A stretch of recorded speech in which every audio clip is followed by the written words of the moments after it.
पुढची मोठी बातमी बघूया। थोरल्या प्रतापसिंह महाराजांनी सर्वप्रथम स्त्री शिक्षणाची शाळा सुरू केली आणि महात्मा फुलेंनी त्याचं अनुकरण केलं असं मोठं विधान उदयनराजे भोसलेंनी केलेलं आहे। थोरले प्रतापसिंह महाराजांनी आपल्या राजवाड्यामध्ये शाळा सुरू केली असं उदयनराजे म्हणतात। दरम्यान उदयनराजेंच्या वक्तव्यानंतर नव्या वादाला तोंड फुटण्याची शक्यता आहे।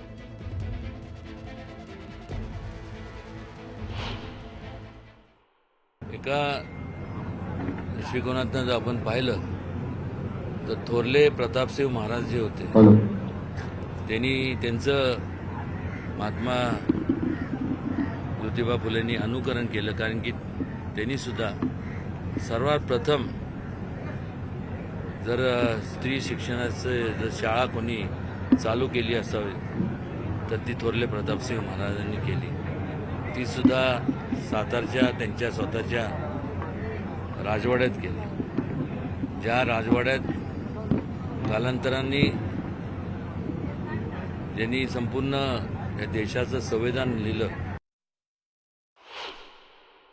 विनाकारण खोडसळ पद्धतीने अशा पद्धतीने इतिहासाची छेडछाड केल्या जाणं हे दुर्दैवी आहे।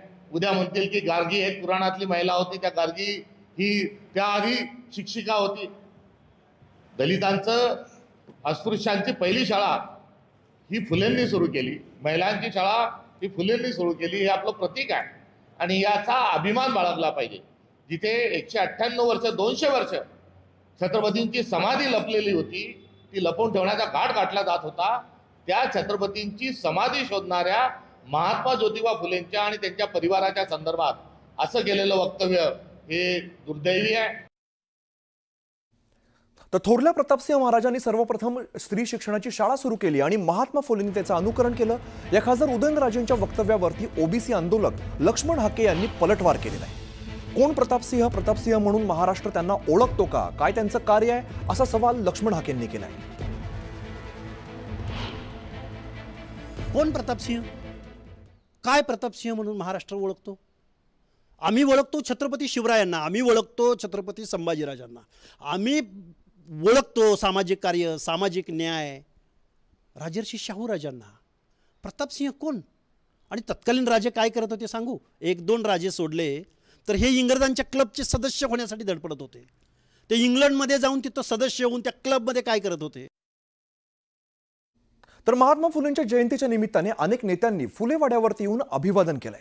मात्र गेल्या 30 वर्षांपासून महात्मा फुलेंच्या स्मारकाचं काम रखडल्यामुळे तीव्र संताप व्यक्त केला जातोय। आजूबाजूच्या जागा ताब्यात घेण्यासाठी प्रयत्न न झाल्यामुळे स्मारकाचं काम पुढे जाऊ शकलं नाहीये आणि या भूसंपादनाचं पुढे काहीच होत नसल्यामुळे भुजबळ यांनी संताप व्यक्त केलाय। तर भुजबळ यांच्या सांगण्यावरून अजित पवारांशी बोलून 17 तारखेला पालिका अधिकाऱ्यांसोबत भूसंपादनाची बैठक घेणार असल्याचं चंद्रकांत पाटील म्हणाले। हे जर होणार नसेल तर मग आम्हाला आंदोलनाचं पाऊल सुद्धा उचलावं लागेल। ती परिस्थितीची पाळी आमच्यावर कृपा करून आणू नका। लोक तयार आहेत, मुख्यमंत्री उपमुख्यमंत्री त्यांनी पैसे सुद्धा पाठवलेले आहेत। भोसले जे आहेत आमचे म्युन्सिपल कमिशनर ते सुद्धा आग्रह करतात की नाही ताबडतोब झालं पाहिजे। वेडेवाड्यासाठी सुद्धा त्यांनी त्याच गतीनं काम केलं। आता सुद्धा जे आहे पाटील साहेबांना अजितदादा भेटले आणि त्यांनी सांगितलं, हीच गोष्ट सांगितली, त्यांनी सुद्धा आता फोन केले, तर ते सुद्धा लक्ष घालतील आणि दादा तुम्ही सुद्धा लक्ष घाला आणि लवकरात लवकर हे काम, आजच काही लोक जे आहेत तिथे जाणार आहेत त्या म्युन्सिपाल्टीमध्ये किंवा ह्या आमची जागा घ्या आणि तिथून सुरुवात होईल। 17 तारखेला बसलं मी माझं टाइम टेबल डोक्यामध्ये नीट लिस्ट आउट केलं। 17 तारखेला आपण महानगरपालिकेचे आयुक्त जिल्हाधिकारी यांच्या उपस्थितीमध्ये भूसंपादन विषयामध्ये, त्याच्या आधी त्यांना आठवडाभर ह्यात काम करायला लावतो। भूसंपादन विषयामध्ये नेमकं काय झालं आहे याचा आपण आढावा बैठक घेऊ आणि भूसंपादन पूर्ण करण्याच्या बरोबरीने याचं डिझाईन तयार करणं, याचं एस्टिमेट तयार करणं, याचं टेंडर डिझाईन करणं असं आपण करू आणि लवकरात लवकर भिडेवाडा तर चालूच आहे, फुलेवाडा सावित्रीबाई फुलेंचं असणारं स्मारक तिथपर्यंतचा एक कॉरिडॉर, जेणेकरून हे दोन्ही एका कॅम्पसमध्ये येतील, हे सगळं लवकरात लवकर पूर्ण करण्याचा प्रयत्न करू। तर इकडे पुण्यामध्ये वंचित बहुजन आघाडीने आंदोलन केलं आणि वंचित बहुजन आघाडीचे अध्यक्ष प्रकाश आंबेडकर यांच्या नेतृत्वामध्ये हे आंदोलन करण्यात आले। महात्मा फुले यांच्या जीवनावरती आधारित चित्रपटाच्या मुद्द्यावरून प्रकाश आंबेडकर आणि वंचित बहुजन आघाडी आक्रमक झाली आहे. काही लोकांमुळे चित्रपट पुढे ढकलल्याचा आरोप सुद्धा त्यांनी केलाय.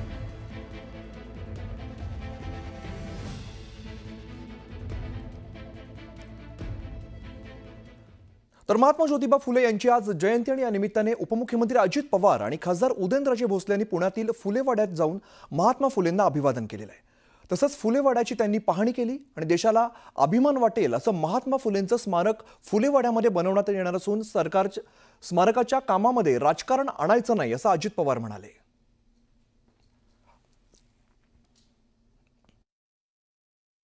जो महात्मा फुले वाडा आहे त्या फुलेवाड्याच्या संदर्भामध्ये अधिकची जागा आजूबाजूच्या लोकांची स्वखुशीनं घेऊन आपल्याला खूप चांगलं अशा पद्धतीनं इथं हे स्मारक बनवायचं आहे. याच्यामध्ये काय राजकारण आणण्याचं कारण नाही.